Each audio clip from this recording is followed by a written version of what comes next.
Bonjour à vous, j'ai juste envie de vous montrer mon installation d'hier. Voilà, alors j'avais envie de tirer les cartes dans mon hamac. Hop là, vous voyez que dans un petit 20 mètres carrés, on peut trouver un confort assez incroyable sous les toits de Lyon. Et je suis un petit peu loin pour vous parler, donc je vais me rapprocher comme d'habitude et puis vous parler à côté de mes cartes. Voilà, j'avais juste envie de partager mon petit espace et le bien-être que j'ai à être ici et vous parler. Sachant que ce week-end, pour la nouvelle lune du 23 mai, je serai à Servoz, donc je vous accueillerai à nouveau dans la digue pour faire le tirage en compagnie de la, pour moi, de la 5e gardienne, Isis, qui nous parle des profondeurs et d'écouter notre monde intérieur. Alors ça tombe plutôt bien. Puisque aujourd'hui nous sommes arrivés, vous le savez, dans notre dernier jour de chronique et j'en profite pour remercier toutes celles qui m'ont accompagnée et qui m'ont envoyé leurs commentaires souvent privés. Merci de votre intimité partagée et merci de vos encouragements parce que c'est difficile de bon matin. Vous voyez, j'ai souvent la tête qui se réveille, mais j'ai toujours à cœur de commencer ma journée par ces chroniques, quoi qu'il arrive, et de vous les envoyer. Donc nous en sommes à la fin de la 2e chronique de confinement. Nous avions commencé la première chronique avec le jeu du volcan intérieur et miracle des synchronicités, nous nous sommes retrouvés avec... Alors je vous renvoie au 29e jour de la première chronique qui date du 16 avril dans les vidéos. Eh bien nous avions Momime à nouveau en saut quantique. C'est-à-dire que nous étions arrivés, je crois, à Prigo, circonspection, prendre soin de nous, se reposer faire attention et rester confiné, ça voulait dire, Prigo, vraiment se protéger. Mais le saut quantique, c'était déjà l'exploration que nous proposait Momime de notre chemin d'âme, de notre mission d'âme. Et vous voyez, hier, je vous ai longuement parlé de Tormo, le père, et nous arrivons ici à la mer. C'est comme si notre gestation était annoncée et que nous pouvons enfin mettre au monde notre mission d'âme. C'est assez magnifique comme synchronicité. Aussi, je vous renvoie à cette chronique où je parle très longuement de Momime. Et ici, je préférais alors déjà, vous poser la question, est-ce que vous avez appris au long de ces 2 chroniques, donc 29 x 2, 58 jours si je ne me trompe, le sens de votre mission, les envies qui vous habitent, ce que vous avez envie de faire de votre cheminement humain. Est-ce que vous avez pris conscience de choses qui vous ont donné d'autres voies et d'autres ouvertures? Parce que c'est ça que nous propose Momime. Momime, elle est associée, alors encore une fois, je vous renvoie pour les textes, en tout cas de celle-là, à la chronique 16. Ici, je peux déjà dire cette célébration à Momime. Ô ma compagne de terre et d'humus, elle a assisté à ma naissance et dépose en moi le sens existentiel. Elle absorbe l'énergie du monde qu'elle diffuse par ses branchies antennes, émettrices, réceptrices. Née de la source, elle c'est pour moi. Voilà une invitation extrêmement particulière et sensible aujourd'hui à vous relier à la source, quelle que soit la nature de votre source. Peut-être que certains d'entre vous savent que nous sommes aujourd'hui le jour de l'ascension. Qu'est-ce que c'est le jour de l'ascension? Le jour de l'ascension, c'est le moment où 40 jours après le dimanche de Pâques, Jésus a décidé de remonter, de quitter la terre d'une certaine manière, d'ascensionner. Et en fin de compte, on pourrait le résumer par rejoindre le divin. Et peut-être qu'aujourd'hui, c'est ce qui nous est demandé avec ce saut quantique, c'est rejoindre le divin en nous. 40 jours, c'est un symbole très particulier. Nous avons traversé d'une certaine manière ces 40 jours, même s'ils ont duré plus longtemps, mais... après tout, ça s'est arrêté début mai, ça doit pas être très loin, ça doit être très proche du compte. 40 jours, c'est le 40 jours de déluge de Noé, c'est Israël dans le désert à sa sortie d'Égypte qui va passer 40 jours de traversée, c'est la tentation du Christ dans le désert aussi, des 40 jours passés, et nous sommes aujourd'hui aussi à la fin du Ramadan. Donc vous voyez comme ce jour est extrêmement particulier et nous parle et on le sent dans toutes les énergies extérieures de la fin du confinement. La fin d'un confinement psychologique. On sent tout autour de nous que les gens se réveillent, ils se demandent même pourquoi ils se sont enfermés de manière aussi volontaire, et que si la révolte gronde, moi je vous conseille de la faire gronder en vous avant de vouloir massacrer une société qui ne, de toute manière, ne nous correspond pas en tant qu'individu. La société, pardonnez-moi d'être aussi cru, mais elle n'est pas faite pour satisfaire l'individu, elle est faite pour satisfaire la collectivité, et la collectivité en nous, mais la part d'individu sera toujours rebelle à ce qu'on veut nous imposer d'une manière globale.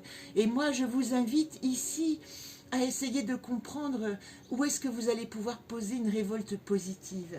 Parce que, vous voyez, nous sommes associés également dans le tarot à l'arcane 13. Alors hier, je vous ai dit que Tormo, c'était le jugement. Et l'arcane 13, c'est Momime.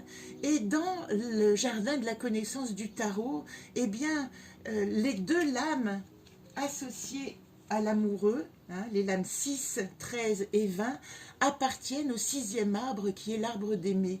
Ce qui veut dire que sur le plan terrestre, humain, physique, j'ai un choix à faire, j'ai un choix vraiment existentiel à faire, et au moment où ça va rentrer dans mon émotion, dans mon ressenti, dans mon cœur, eh bien il va falloir que je nettoie mon jardin. Vous voyez, la pensée et l'action, la tête et les mains sont coupées, mais en fait c'est un nettoyage de mes pensées excessives, de mes actions excessives qui me dit balaye, fais le tri, fais le nettoyage à l'intérieur de toi pour arriver à cette lame spirituelle magnifique qui est, on peut vraiment dire, rejoindre le divin, la résurrection. Et aussi nous sommes ici dans la matière avec le 3e ange. Vous voyez, il y a aussi 3 personnages comme dans le choix, ils étaient là totalement humain et l'ange était en haut, et ici l'ange en fin de compte a envoyé l'esprit divin pour leur faire comprendre leur dimension. Voilà ce qu'elle dit, cette carte.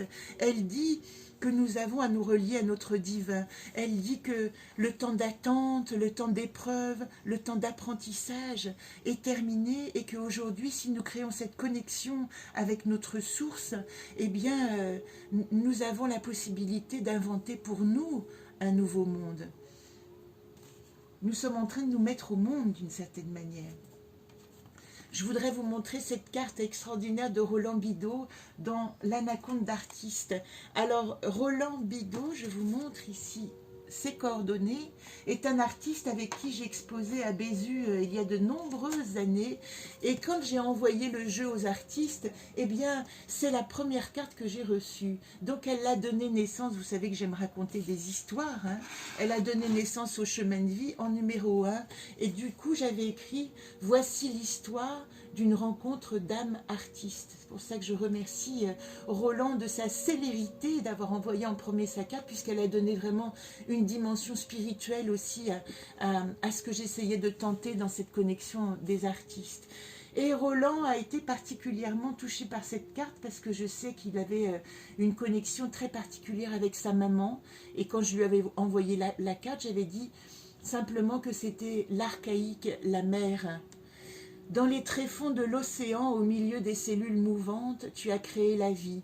Dans la profondeur de nos esprits, au milieu de nos âmes tourmentées, tu nous redonnes de l'espoir.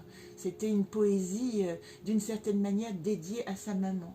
Je t'embrasse, Roland. Voilà, bien longtemps que je ne l'ai vu, mais ici, dans le jeu des rebelles, j'adore cette carte. C'est le jeu de MC2R.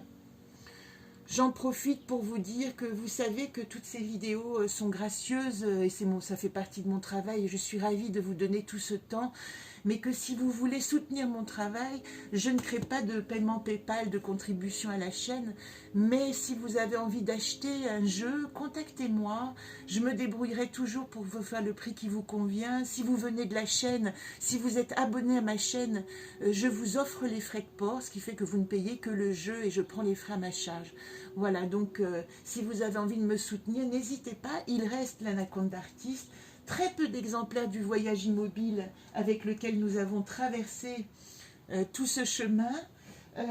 Quelques exemplaires du jeu du volcan intérieur que j'emmènerai à la Réunion cet hiver pour mon travail. Beaucoup d'exemplaires à colorier, ça j'y tiens. Donc si vous avez envie de colorier vos cartes, vous savez que c'est un tarot qui me demande de nous mettre en mouvement et puis de colorier vos cartes. J'ai beaucoup d'amis maintenant, enfin d'amis, de personnes, amis, oui, chers à mon cœur, qui tirent les cartes avec leur propre jeu, coloriées par leurs soins.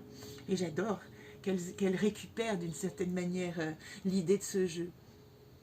Qu'est-ce qu'elle disait? Je joue comme une enfant bien loin du tyran. Le tyran intérieur a laissé la place à celle qui va me guider vers mon âme. C'est notre vérité qui nous guidera bien loin des conventions inventées par l'héritage de nos aînés.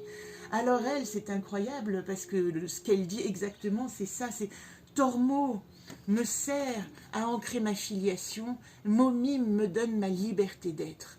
Et voilà, j'ai envie presque de m'arrêter sur ces mots parce que, en fin de compte, tout est dit avec même la lettre hébraïque 13 qui parle de la mère, hein, qui est l'eau, le ventre, la mère, le féminin, la gestation, la vie intérieure, l'ésotérisme. Donc, vous avez compris, je vous renvoie à vos lectures éventuellement.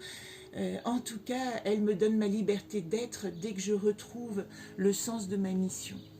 Voilà ce que je voulais vous dire. Je vous remercie infiniment de m'avoir donné l'envie de créer ces cheminements parce que moi aussi, j'ai trouvé à travers ces vidéos et le fait que vous m'encouragiez à continuer le sens de ma mission, de raconter des histoires pour que les gens puissent se retrouver dans le grand labyrinthe de l'existence, à certains carrefours, que nous puissions cheminer en commun parfois ou individuellement d'autres fois.